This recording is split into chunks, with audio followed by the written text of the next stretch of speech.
You asked me for. Here's, I mean, you. ma'am, stop. Okay. You need to take your hand off your hip, sit down in that chair. Because part of your problem right now is you're not listening. You've got one direction headed in your head as to something, and you're not listening to anything that I'm saying. Peninsula Place versus Lauren Darby. Good morning. What's your name? Lauren. Pardon? Lauren Darby. Okay, and who's here? My witness you asked me to bring. Well, one of them. Okay. And Your Honor, the property manager from Peninsula Place. all right, fantastic. And this is the final settlement conference. Where are we in regard to this case? Anywhere? No, Your Honor, we have not been able to get anywhere in terms of resolution. All right. Let me ask you this. What's your position on this case, ma'am? No, you. Yeah. I don't. This is my first time going to court. I don't know what that means. Like, what's my position? Well, tell me what's your thoughts. They're seeking termination of your tenancy. Right away, you can tell this isn't a typical eviction hearing. The judge isn't just asking whether rent was paid. He wants to understand the entire story. But here's the legal reality. Disputes with roommates don't automatically make the landlord responsible. Do you think the tenant is focusing on the right issue, or is she arguing the wrong case? Let me know in the comments. Tell me why I shouldn't do that. Let's try it that way. Okay. One of my roommates have been harassing me since I got there based off a situation she had with somebody else last year. And she got one of my other roommates to kind of like do it, but not do it to the harassment. Like, she would tell my roommates, oh, she didn't take out the trash. Or oh, she's throwing a party. She has friends over here. When they have the same amount of friends I have over, but she treats me like I'm a kid, basically. Like, but this is your roommate. Yes, this is my roommate. Her rules were when we tried to have an agreement, but she disrespected my rules, so I disregarded her rules when she disregarded the rules too. It was to take before you had company, but she had her friends, a part of her little organization, come over while I was asleep, and it was like over 10 of them, and they were loud. And I didn't say anything. I didn't report it. I didn't have a problem, but she wants me to text her when I have company and I have over less than 10 people. Because in our lease it states you can't have over more than 10 people because that's considered like a gathering or a small gathering. But that was basically her problem.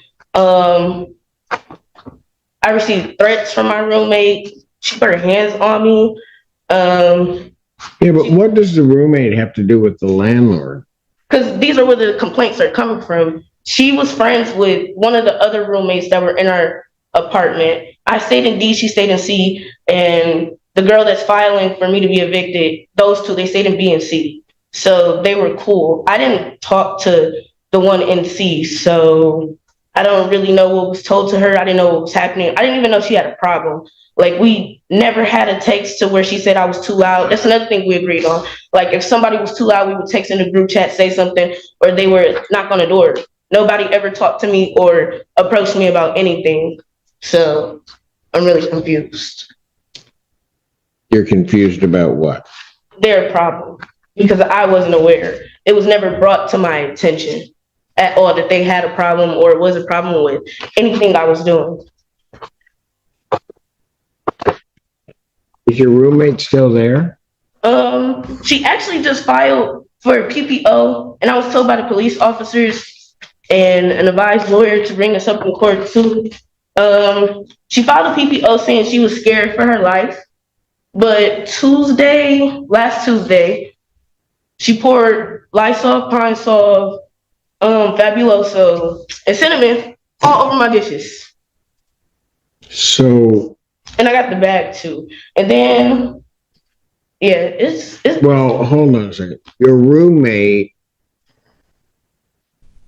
Now the case takes a dramatic turn. A protection order, allegations of assault, damaged property, and multiple roommates. All of a sudden, this eviction case is becoming much bigger than a simple landlord-tenant dispute. The judge is carefully separating emotional accusations from legally relevant facts, and that's exactly what experienced judges do. has filed for a PPO as against you? And she filed to break her lease. Yes, saying that I assaulted her. Ma'am, just answer my question. She filed for a PPO as to you. Has there been a hearing on that? Have you requested a hearing on that? I was going to the police station today to ask them how to do that. I take it, Ms. Kazari, by the look on your face, you were unaware of that. No, I am aware of the PPO. Were you? Yeah, there is a PPO that's been entered in September, I believe. And I'm not aware of, so the other roommate has been temporarily relocated to another unit, but at this. So you guys have done that? We've done that temporarily. Got it. But there's been continuous issues. I spoke with Ms. Darby. There's been continuous issues with other things since the altercation between the two. So maybe I need to follow one thing here. If the roommate has been temporarily housed at another unit, how did what you're claiming happen? What do you mean? She's coming in and out of the house still. She still has access to the house. That's what I'm saying. Like, they didn't investigate these claims against me from her or the other roommate. Well, how do you know it's her? Because she told me. And Who she did? wrote a note saying she put that right there. Who is she? Her name's Andrene, the roommate. Andrene. She told me she did this. I don't have the letter present, but she did write a note saying you need to properly dispose of your grease. She thought it was grease to her statement, but Fabulosa don't smell like grease to me. Or cinnamon.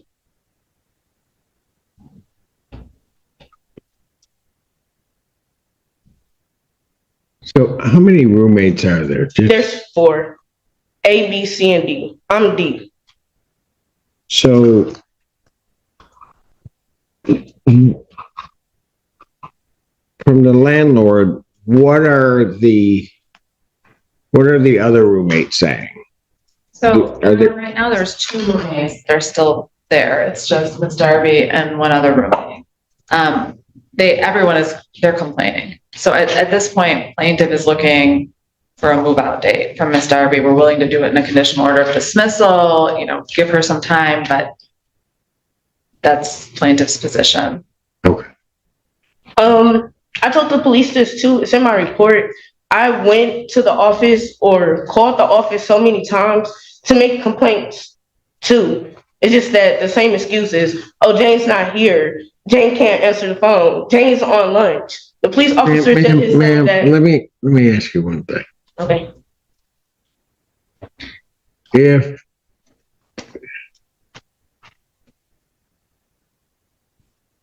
you want to move or no?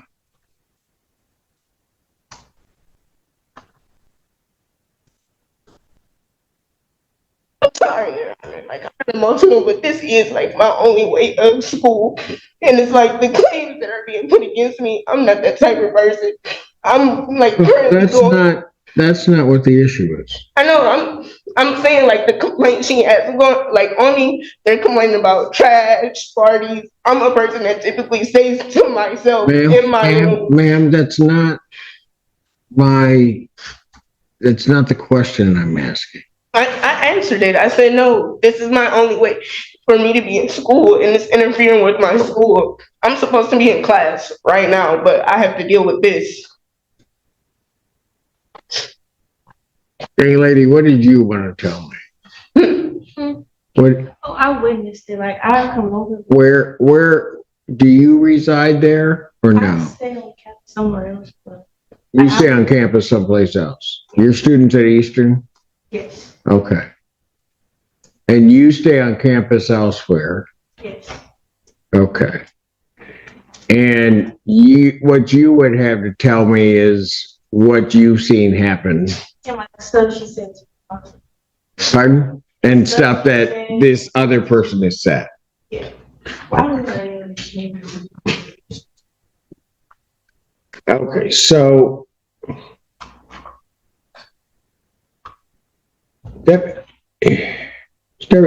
have you challenged the PPO? I mean, if it was issued sometime in September, you've had notice of it. No, I just got served. What was it? Sunday? I just got served Sunday. I think it was because the officer told me like a lot of stuff, like my police report still didn't go through prosecution yet because they changed their systems and it wouldn't be up till November 1st. Your Honor, just for clarification, it looks like the PPO was entered October 8th. Okay, so I'm not sure when it was served. okay.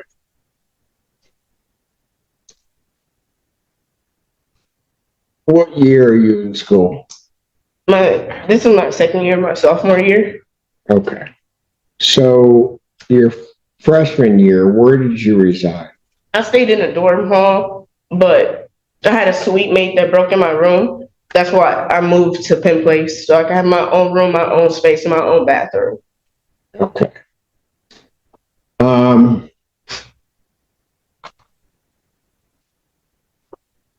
And I'm presuming that you're going to stay.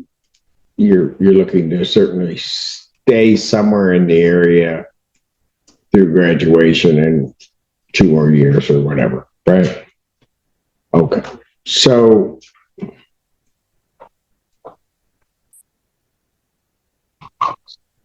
the semester's coming down to an end, right?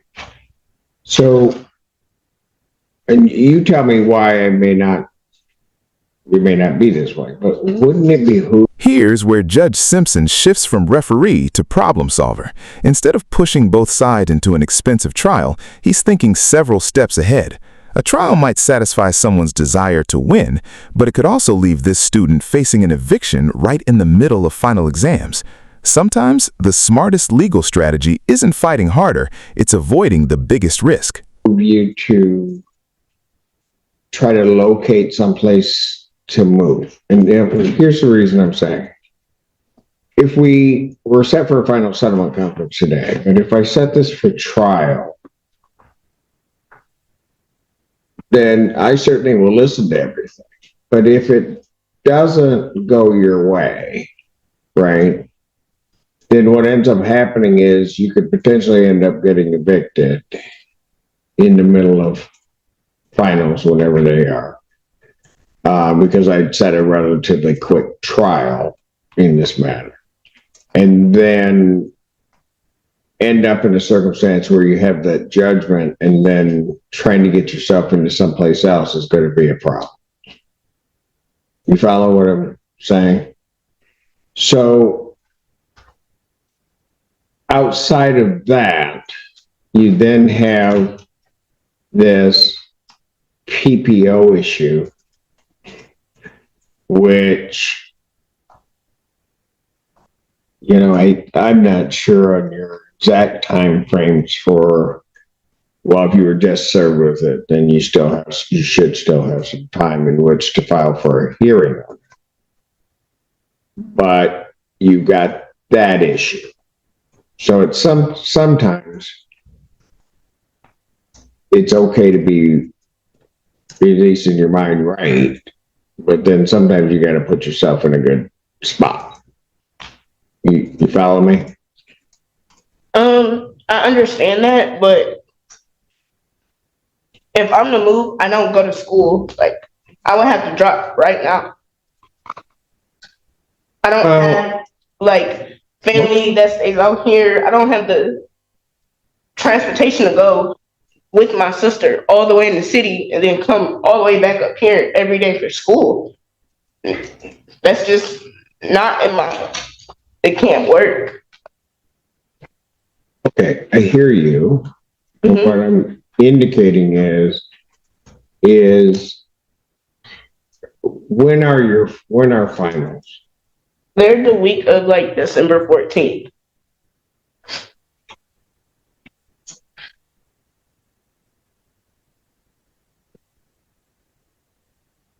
Like every other college student, you have no idea how many finals you have, right? No. That's okay. I got one of you at home, so they don't know when your finals are. Not right now. They will later on.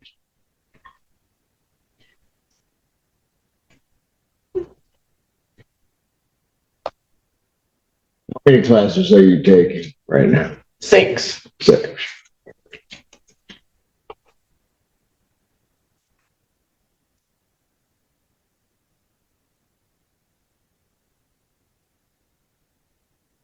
So let me ask you this. Okay. If you had to move, okay, so we're going to deal in hypotheticals at this point because I'm not ruling anything. But if you had to move, what would be the most convenient time for you to try to do that? When the semester ends. Okay. So you say that final start, they start on the 14th or? Yes. The 15th. Well, it's the week of the 14th. That's all I'm aware of. It's the week of the 14th. Okay. And all through that week. Right, because then you're going to come down to the 22nd, you're going to be on break at that point. Right? Okay.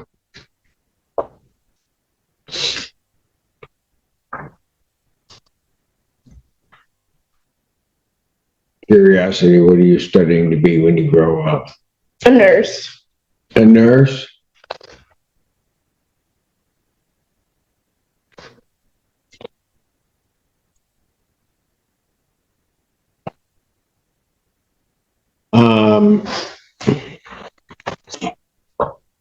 What is plaintiff's position from a move-out standpoint?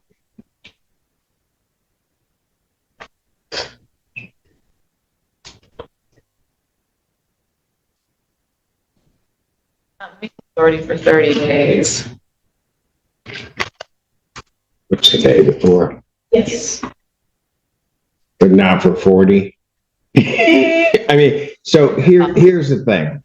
If you got authority for that, if 30 days from now would put her at December 5th, Ms. Gazeri, you've been probably before me enough to know that kids and their education, that's important to me.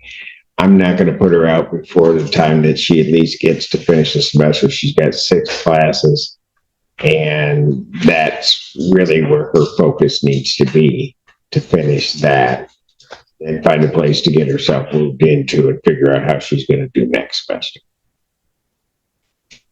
I understand, Your Honor. Okay. So, ma'am, let me ask you this. If I told you, and we do it, so let me explain everything, okay, so that it's clear. That we would do a move out date, I think 17, 18, 9 of December 19th. Okay. And we do it in the form of a conditional dismissal. So that it doesn't look like you were evicted. It would just be a dismissal of this case. Got that? So that you apply someplace else, you were evicted. It's a dismissal. All right? That does a couple of things. One, it stops you from having to go through a trial while you're trying to take 6 classes and do whatever. Yeah, go ahead. I have a question. So, what would happen to my roommates and, well, all my roommates if all these claims are false? And does the other roommate, does she actually put her hands on me? And we still have to wait on that case. Okay, listen, that's not the issue that's before me right now. Mm-hmm. Okay. What's before me right now is is what are your activities? Okay. Now, like I said, if you want to have a trial on it, we can have a trial. I can set it for a trial. But what I'm looking at is I'm looking at a circumstance that if I set a trial, then you're going to be distracted in terms of a trial while you're trying to finish up your semester. Yeah. I'm sorry, I keep asking questions or No, it's making okay. statements, but I get that it's going to affect me at the end, but it's affecting me now, like emotionally. So what physically. do you want me to do? And I reported it. What do you want me to do? Because the reality is I don't have to go through this process. What I can do is I can just set a trial. Everybody's going to show up here. I can just make a ruling. If that ruling goes against you, then what's going to end up happening, and let me just give you a scenario that could potentially happen.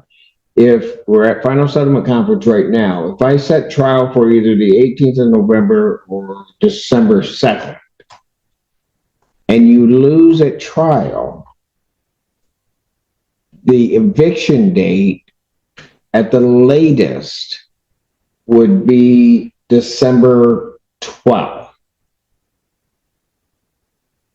December 14th, your exams start.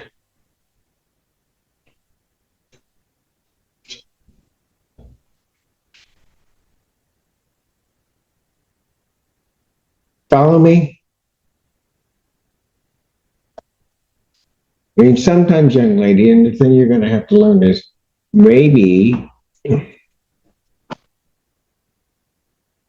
there are the decision that you may have to make isn't the decision that you want to make, but you may make a decision to put yourself in the safest possible scenario. That means me giving up school. I can't give up school. Did I say that? Are you listening to anything I'm saying? No, I'm telling you my situation. If I go back home, I can't go to school. That's the reason why I came up here, for me to go to school. I can't go to school back home.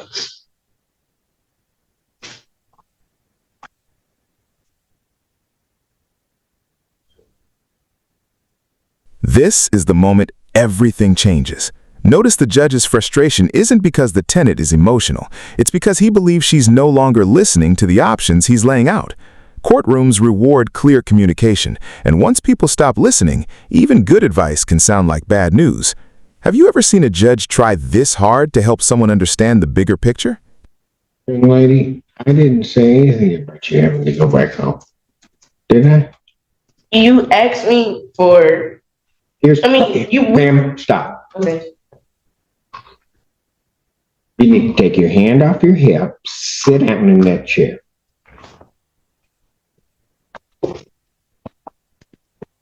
Because part of your problem right now is you're not listening. You've got one direction headed in your head as to something, and you're not listening to anything that I'm saying. And when I say something, you're so worried about these other people and not worried about yourself. Everything that I have said, and I'm going to take a break in a moment so you can spit that gum out. Everything that I've said is an attempt to try to preserve your education and your ability to make it through the semester. You don't seem to want to see that or hear that because all you want to do is be right.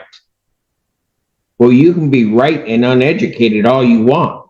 Because all I'm trying to do is get you through the semester. I'm giving you scenarios that if you choose one option, you could end up in an eviction in the middle of the semester going into finals. And so what good does it do you if all of a sudden, next thing you know, you're in the middle of an eviction and fail 6 classes?